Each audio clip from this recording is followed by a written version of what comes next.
அக்ஷரா அண்ணாமலை நேயர்களுக்கு சதீஷ் ராவின் வணக்கங்கள். இனிமேல் நம்மளுடைய பகுதி மாதந்தோறும் உங்களுக்கு கிடைத்து கொண்டே இருக்க போகிறது. அதில் எந்த டாப்பிக்கில் உங்களுக்கு வேணுங்கிறத நீங்கள் கீழே கமெண்ட்லேயும் கொடுக்கலாம். இன்று நாம் ஆவணி மாத பலன்களை பற்றி பார்க்க போகிறோம். இந்த 2026 மேஷம் தொடங்கி மீனம் வரைக்குமான 12 ராசியினருக்குமே ஏதேனும் ஒரு வகையில் நமக்கு நல்லது நடந்து விடாதா, ஏதாச்சும் ஒரு மாற்றம் நம்ம வாழ்க்கையில் நிகழ்ந்துராதா, அற்புதம் நடந்துராதான்னு நீங்கள் எல்லாம் ஏங்கிட்டு இருக்கிறது கிளியராக புரியுது. அதற்கான வாய்ப்புகளையும் கிரகங்கள் கொடுக்காமல் இல்லை. எந்த கிரகம் என்ன மாதிரியான வாய்ப்புகளை கொடுக்க போகுதுங்கிறத இப்போ பகுதிக்குள்ளார போய் பார்க்கத்தான் போகிறோம். அதுலேயும் குறிப்பாக நான் எப்போதுமே சொல்வதுண்டு, கிரகங்களை நம்மளால் கைகளால் பிடித்து வைக்க முடியாது, அது சுற்றி கொண்டே தான் இருக்கும். சில நேரங்களில் அது நற்பலன்களை தரும், சில நேரங்களில் அது கெடுபலன்களை தரும். உங்களுக்கு வாழ்நாள் முழுமைக்கும் உங்களுக்கு நல்ல பலன்கள் கிடைக்கணும் அப்படின்னு நீங்கள் நினச்சிங்கன்னா எண்கணித ரீதியான பரிகாரங்களை நாடுங்கள். அதுலேயும் உங்களுக்கு தற்போது அமைந்திருக்கக்கூடிய பிறந்த தேதியின் கூட்டு எண், உங்களுடைய பெயர் ஆங்கில எழுத்துக்களின் படி எப்படி அமைஞ்சிருக்குங்கிறத இலவச பொது பலனாக தரப்போகிறேன். அதை பற்றின குறிப்புகள் இந்த பகுதியின் இறுதியில் வருது. தயவு கூர்ந்து நம்ம பகுதியை இறுதி வரைக்கும் பார்த்துட்டு நம்ம சேனலை சப்ஸ்கிரைப் பண்ணி ஸ்க்ரீன்ஷாட்டோட அனுப்புகிறவங்களுக்கு நான் அந்த இலவச பலன்களை தருவதாக இருக்கிறேன். இப்போ பகுதிக்குள்ளார போகலாம். மீன ராசிக்கு இந்த ஆவணி மாதம் என்ன மாதிரியான பலன்களை தரப்போகிறது அப்படின்னு பார்க்கும் பொழுது, ஆவணி மாதம் அப்படிங்கிறது ஒரு புனிதமான மாதம் தான், அதில் எந்த சந்தேகமும் இல்லை. ஆனால் உங்களுக்கு அது நல்லது பண்ணுமாங்கிறத பார்க்கும் பொழுது ஜென்ம சனி நடக்குது. இப்போ உங்களுடைய ராசியின் மீதே சனி பகவான் வந்து உட்காந்துருக்காரு. அப்போ என்ன பண்ணும், கொஞ்சம் சிரமங்களை கொடுக்கத்தான் செய்யும், காலதாமதங்களை ஏற்படுத்தத்தான் செய்யும். அதற்காக தூண்டு விட வேண்டாம், கலங்கி விட வேண்டாம். நிச்சயம் வந்து அதிலிருந்து நீங்கள் மீண்டு வரவே போகிறீர்கள். அது அடுத்தடுத்த மாதங்களில் நிகழும். அப்போ வேறு எந்த விஷயத்தில் நான் ஜாக்கிரதையாக இருக்கணும் சார் அப்படின்னு கேட்டிங்கன்னா, ஹெல்த் ரிலேட்டடான இஷ்யூஸ் வராமல் உங்கள் உடலை பாதுகாத்து கொள்ளுங்கள். கொஞ்சம் ரொம்ப கவனமாக உங்கள் ஹெல்த்தை வந்து பார்த்துக்கோங்க. பிஸ்னஸ் ரீதியாகவோ அல்லது உத்தியோக ரீதியாகவோ அதிக பொறுப்புகளை நீங்கள் சுமக்க வேண்டிய தேவை வரும். இந்த காலகட்டத்தில் என்னடா அப்படி நம்ம மேலே வந்து எல்லா ஒர்க்கையும் குவிக்கிறாங்களே அப்படின்னு சொல்லி ஏதாச்சும் வார்த்தையை விட்டிங்கன்னா இருக்கக்கூடிய சூழ்நிலையும் போயிடும். இப்போ உத்தியோகம் பார்க்கக்கூடியவங்க மேலிடத்தை கடிந்து கொண்டீர்கள் என்றால் அதனால் பாதிப்பு அவங்களுக்கெல்லாம் உங்களுக்கு தான். அதே போல் வியாபாரம் செய்பவர்கள் உங்கள் பணியாளர்களிடம் அந்த ஸ்ட்ரெஸ்ஸை காமிச்சிங்கன்னா, ஒரு நல்ல திறமையான உங்கள்கிட்ட வேலை செய்கிற வேலையை விட்டு நின்னான்னா அது உங்களுக்கு தான் தலைவலி. அதனால் இந்த காலகட்டத்தில் ஸ்ட்ரெஸ் இருக்கவே செய்யும். அதை வந்து முறையாக கையாளுங்கள்.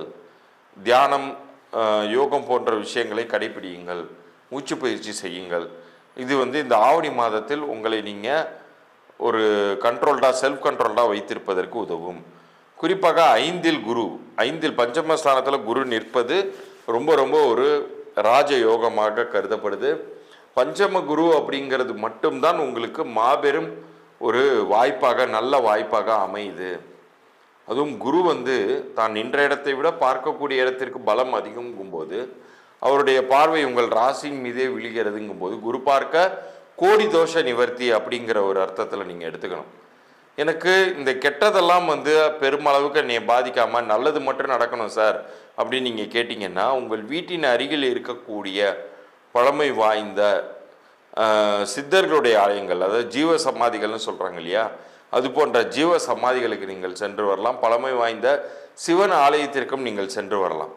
குறிப்பாக பௌர்ணமி தினங்களில் நீங்கள் சென்று வரும் பொழுது, இப்போ நான் முன்னாடி இந்த பலன்கள் சொல்லும்போது சொன்னேன் இல்லையா, ஒரு விதமான ஒரு படபடப்போ பயமோ அல்லது ஒரு டவுட்ஃபுல் மைண்டோடையே நீங்கள் செயல்படும் போது தான் கெடுதல்கள் அதிகமாக நிகழும்.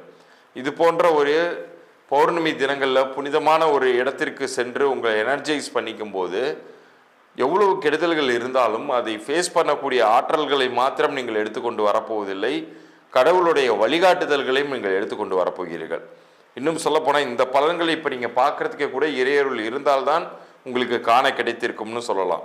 ஏன்னா இப்போ நான் அடுத்து சொல்லக்கூடிய அந்த எண்கணித ரீதியான பரிகாரத்தையும் நீங்கள் எடுத்துக்கொள்ளும் பொழுது உங்களுடைய பெயரே மந்திரமாகவும் உங்களுடைய உடல் எந்திரமாகவும் இயங்கி உங்களுக்கு வெற்றியை தேடி தரப்போகிறது. எந்த அளவுக்கு நீங்கள் முயற்சி செய்கிறீர்களோ அந்த அளவுக்கு குரு உங்களுக்கு ஆசிகளை தரப்போகிறார். ஏன்னா குரு போன்ற சுபகிரகங்கள்லாம் ஒரு மனிதன் வேகமாக வேலை செய்யும் பொழுது அவனுக்கு ஏற்ற வெற்றியை கொடுத்தே தீர்வார். அதை தான் முயற்சி திருவினையாக்கும்னு நம்ம முன்னோர்கள் சொல்லி வச்சாங்க.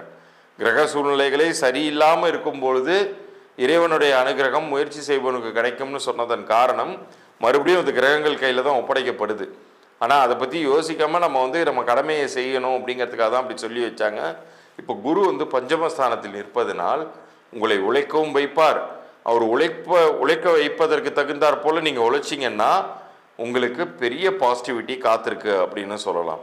அது உத்தியோக உயர்வாக இருக்கலாம், அல்லது உங்களுக்கு அது எதுவுமே தற்போது செய்யக்கூடிய இடத்துல தான் இருக்கும்.